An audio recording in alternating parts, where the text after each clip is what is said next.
तुम्ही म्हणालात की मला 100% खात्री आहे की ठाणेकरच नाही तर देशातल्या अनेक लोकांना हे देश का बाबा, हे कुठून आले, मग साधारणपणे सुरक्षा परिषदेचे सदस्य असलेले, आर्थिकदृष्ट्या जायंट असलेल्या देशांमध्ये जाऊन बाजू मांडणं आणि त्यांना आपल्याकडे वळवून घेणं.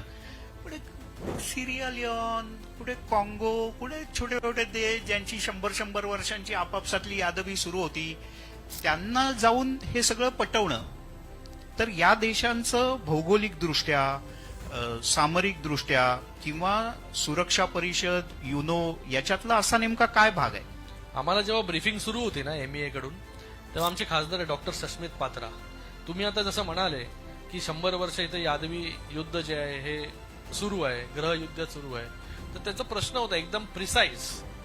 ते म्हणाले की UAE तर आम्हाला कळतंय, पण हे जे देश तुम्ही आम्हाला पाठवताय तिथे स्वतःचेच एवढे प्रॉब्लेम्स आहेत, ते आमचे प्रॉब्लेम्स कसे काय ऐकणार, हा त्यांचा प्रश्न होता.